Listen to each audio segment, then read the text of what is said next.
Hey guys, welcome back to Bridal Sewing Techniques, and today we're going to talk about the 4 most often used hand stitches for doing bridal gown alterations, bridal sewing in general, but I also have 2 other honorable mentions. Are you someone who has experience with a mix of sewing but is looking to get into the bridal sewing niche? This channel is for you. Hit subscribe to become a part of the community.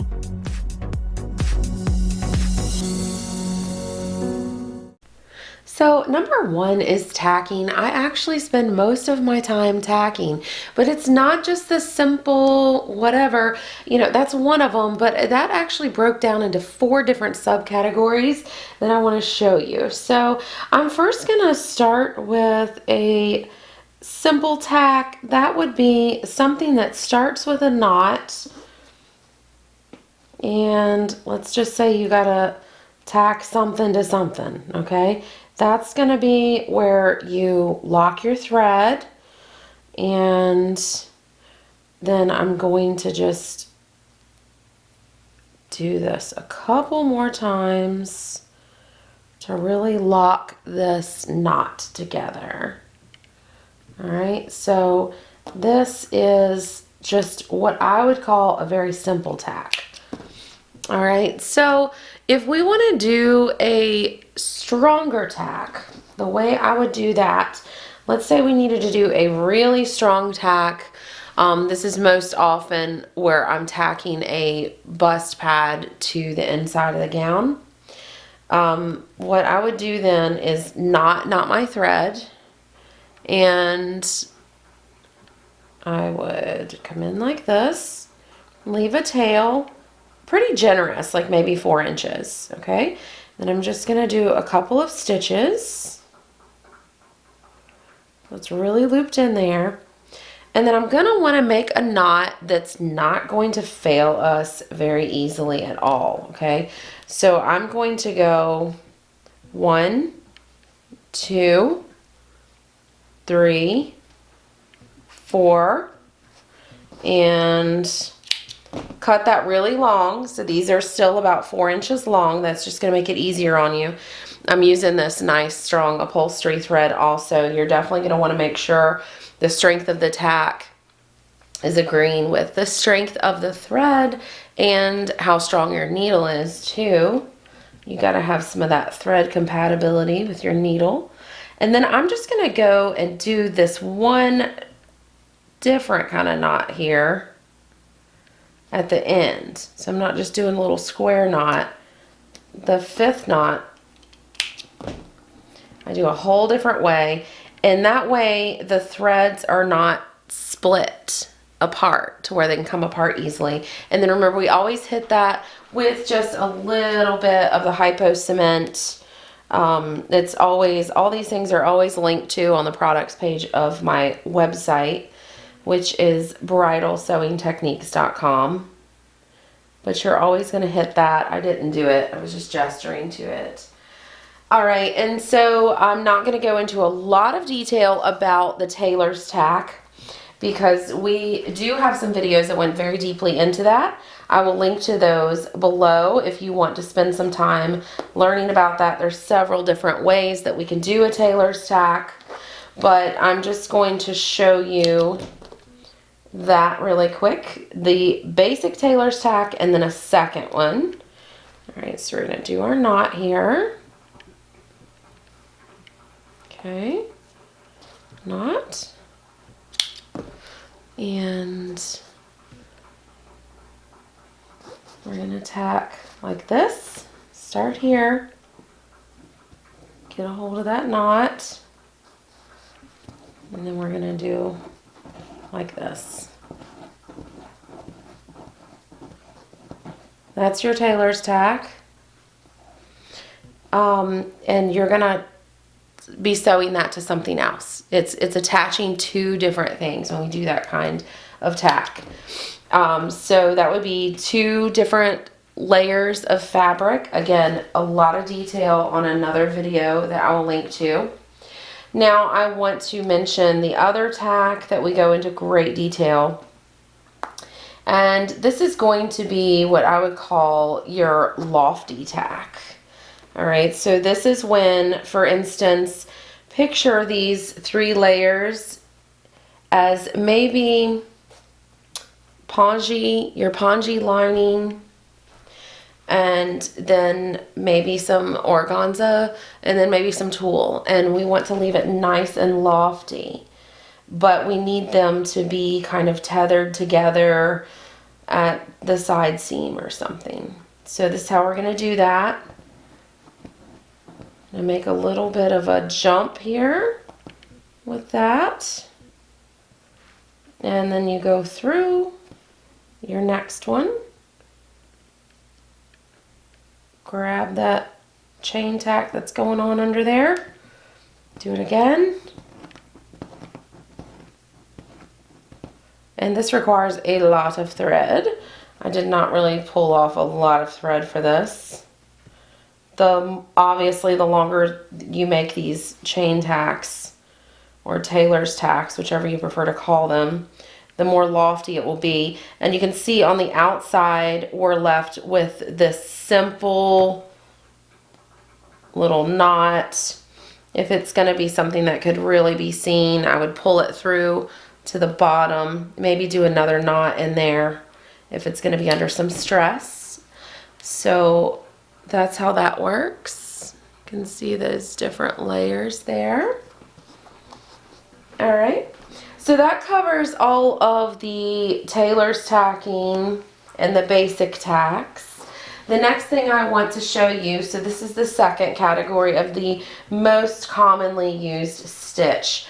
This is basically, I guess you could call it an applique stitch because you're appliquing this down, but it's nothing like, you know, the machine stitch, the applique stitch. There's all different things that we get into teaching with that. I do have a video about that as well if you want to search it. But this is basically, we're going to be sewing a lace applique down to something else. Very commonly it's tulle or something like that. So I just have basically a beading needle. It's a nice bendable, lightweight needle, and this very, very fine Gutermann, let's see, Scala 200. You almost can't see it. So I'm going to take that, and I've got the knot behind it. I just prefer to sew this. I mean, sometimes I have to use the strong needle and the strong thread, but if I can use light thread, I like to get by with that. So this could be considered an applique stitch, but I just grabbed the corner. Now I'm going to jump underneath here and grab the next little protrusion, or any little leaf or dangly little thing that might easily get lifted off of the edge. So essentially you just want your longer stitches to happen back behind your work, and you're just going to grab it with these little bitty stitches on the edges, and you just work your way around just like you're tracing a picture. So we're going to work our way around. Not going to bore you. I'm not going to make you watch me do this whole thing. But I went in there, and then I'm going to go all the way out to the tippy most corner again. So basically the outside has very small tacks. The back side is what has the longer stitches, and it does not matter because nobody's going to see the back side of this. So this is what we do most commonly. What I would do is I would get to the other end of this, and I would knot it off on the back side and snip it. So that's the applique stitch. Next, I do this all the time. Again, I have a video on this one as well. A gather stitch. This is, I use this, I mean, it's almost every day. The bodices, the edge of the bodice on like a sweetheart gown, it really has a problem with rolling out right now. There's just not a lot of curvature built in there. And so I find myself having to do this gather stitch to get this to roll in. So I'm going to show you this gather stitch and show you how it can kind of give you that curl. So basically I want you to picture this as the inside of a wedding gown, the topmost edge of, say, a sweetheart bodice. So I couldn't really hide the needle this way easily. I would have to go all the way in under the dress. So what I normally do is I just start off down here away from the edge and come up between the layers like this. Hope you can see that. And I don't put that under a lot of tension. Then I just go ahead and do a knot. Now the whole deal is you don't want to pick all the way through to where you get the outside of the garment, where you get a stitch into the outside of the garment. So now I'm just going to go, I've got my needle between the layers. Again, I'm not grabbing the outside. And the finer you need this curve and the less body that the gown has, the closer your stitches need to be together. If you have actually several layers of fabric going on here, maybe they've run some tape on the inside to really strengthen it. There's boning, you know, overlay, all that going on. You can really get by with some of these longer stitches. And when it has the extra body too, you definitely do not have to do these stitches one at a time like I'm showing you. You can really just kind of go back and forth like this very easily, and it's actually easier to pace yourself very evenly when the dress has a little bit more body to it than this sample as well. So you get to the end of where you're stitching. Say this is going to start at your side seam, follow along the edge of the bodice, and it's going to stop right there in the center of the sweetheart. I do normally do 2 independent threads there. So then what you're going to do is just kind of give it a little bit of a pull, nothing too dramatic. This is showing you exactly what I was talking about the stitch length. You can see because these are longer stitch lengths, how these bow out more. And then these are shorter stitch lengths, so they just kind of have a much more finer wave to them. And as the gown has all that extra body that I was talking about, it's going to be much less likely to have any waves at all sometimes. So then you pull and you get the curvature just right how you want it. You just do a single knot like this, and then again I'm going to skip down like I did at the beginning because we always want to hide our knots. I'm going to skip down and do one last little stitch, and I'm going to hide the tail. That was ugly. I went through all my layers there. Hide the tail. Do you guys know what I mean by hide the tail? You stitch through like that, and then you snip it, and then that way if anything ever pulls this through, you don't have the tail on the side of the fabric where anybody would see it. It's between the layers, so it just makes it a little bit more secure, and you could have a longer tail, which makes it less likely for your knot to come undone. All right, so the last of the 4, don't forget I've got 2 bonus stitches for you too that were honorable mentions. This is going to be what some people call a ladder stitch, or some people call it an invisible stitch also. So again, you're going to want to choose the correct thread and needle size for the job. I do have a video on how to knot a thread if some of you are like, what are you doing there? Unfamiliar or something with the way I'm doing it. So what you're going to want to do is, I would recommend coming in between the layers of the fabric for this.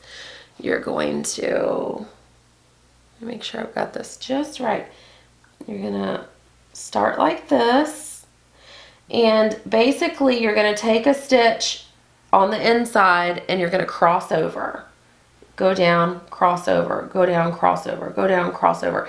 And the shorter your stitches, the more seamless this is going to be. You're not going to see your stitches quite so bad. So I'm going to come like this. I personally prefer to sew with a bent beading needle. I just think it's easier. All right, so I'm going to kind of grab on the inside of that and go for a little bit.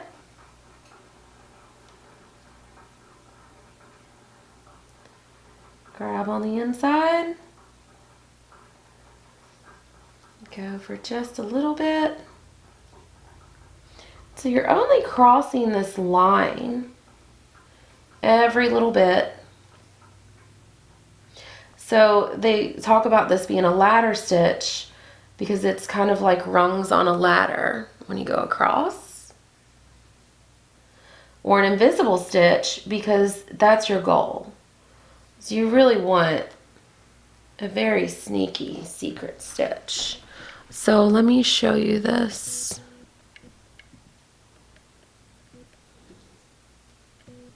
If I pull on it, you can kind of tell. There. But it looks quite neat, doesn't it?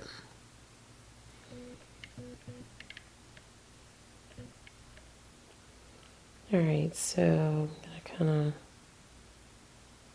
My hands looked so gross, guys. The winter has been brutal. So I made sure I put lotion on before I filmed. I did that for you today. And of course, I can't sew when my hands are moisturized. That's trouble for us seamstresses, isn't it? Or seamsters, sorry. Remember, about 15% of you out there are men. And I want to keep that in mind. And I still always want to encourage you guys, male or female, to be active in the comments. All right, so then now I'm just going to end this with a little knot so I can let you see what's going on. And I'm going to hide the tail. I am sorry, this lens is overactive today. It's going in and out. But that's your nice little ladder stitch that gives you that invisible stitch. Isn't that very nice? A lot of times we're going to use this when we need to repair a seam quickly and affordably, but it's a seam that is kind of difficult to get to. We'll do that.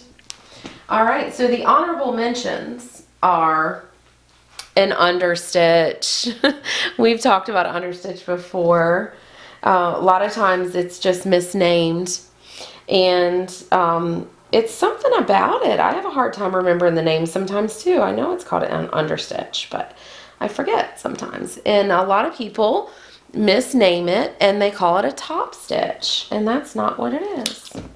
You know, the top stitches are decorative and they're done, you know, along the edge and stuff. The understitch is usually done closest to the body. So it's not done on the outside. It's done close to the body. And it's basically just to keep the top seam of your bodice or whatever from rolling out. So that's just an example. I'm sure you can use it in a lot of other places, but this is just where we most often have to do an understitch because we've adjusted the fit of the garment and we broke the old understitch to get in there and do our work. And now we need to do it again so it doesn't roll out. So basically it would be great, since this is finishing work, if you could hide your knot. And the goal of this one, I would use a strong needle for this. The goal of this one is to go through this lining layer and your seam allowance, but to not get the outside of the dress. So you want to go like this and just kind of force those layers to stay folded really nice. Now this is a really big seam because I don't want stitch length. I don't want you to be out here all day watching me get down into the nitty gritty of this. I just want you to understand the idea of how to do it. And understitch, the whole point of it really is to, usually you want to be a little stealthy with it. So you would usually make these stitches quite small on the outside. The good thing is we don't usually have to do this for a very long run of stitches. So this is the reason why this is an honorable mention. It's very important for us, but I would say it doesn't rank up there very high in the frequency in which we have to do this very much.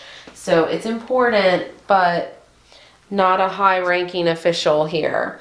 All right, and then the final honorable mention, yay, is a blind stitch. This is not the right needle and thread for that. Let me get that for you. I would probably, unless if it's a hem of a very, very heavy wedding gown and you're afraid of it getting ripped out, you know, in that case, by all means, use something strong. But if it's something finer, you know, you're going to want to use the appropriate needle and thread. So I'm going to hide my knot because the whole idea is for it to be hidden. And basically you're only going to want to grab an itty bitty bitty bitty part of the shell or the outside of your garment. So let me show you what I mean by that. So this is a new lens. I hope you guys like it. I can get really close with this lens. I'm just gonna have to figure out how to make it not go in and out quite so quickly. But that is an itty bitty bit of fabric that we're grabbing, right? So we're gonna get that, and then we're gonna come back down and go between the layers of this hem. Let's see here. Let me get you. You can see. Sorry. If I have to see it, I'm like, oh, let me. And then I got to get it back. Okay, it's your turn to look. Let me get you in focus. So I'm between the layers. Can you see my needle in there? Come out.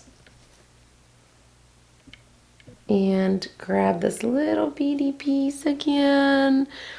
And the way you can really make tracks with this, a lot of times when you see a gown that's manufactured that has this blind hem in it, you're gonna see them really take a long trip in this tunnel here. Get in there. So you can take a nice long trip. You can do an inch sometimes. And a lot of times the manufactured gowns with a blind hem will also have fusible in here that's kind of helping to stabilize.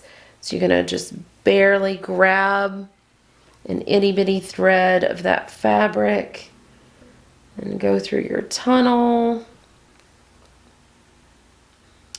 So that's going to be how you'll do your blind stitch. And a lot of times what you'll see in bridal too, kind of reminds you of hem and pants, how they put that hem tape along it. With bridal, you'll see them where they stitch the hemming lace along the edge. So that way you can sew through the hemming lace in your shell fabric. And you can really make some good time with that because it's so clear to see just to grab that. So this is the inside of how that's going to look. You've got your little triangles that it forms there. And the outside, I set up my lighting so hopefully you can see that. It is just barely, barely, barely there. Let me see. If I whisper, maybe you can see it better. Barely there. Yep. So as you can tell, you know, definitely on a dress, you wouldn't be able to see that going on. All right. Well, I hope that's helped you. Thank you guys for joining me yet again, and Happy New Year to you all. I know what you're looking for. You've been sewing for years, but you want to get into full-time bridal sewing. But there's something missing.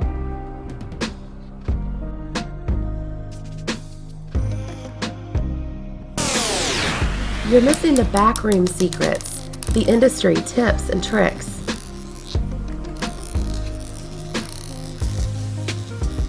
the tools, the sources, the techniques that give you the speed and the accuracy that the industry demands.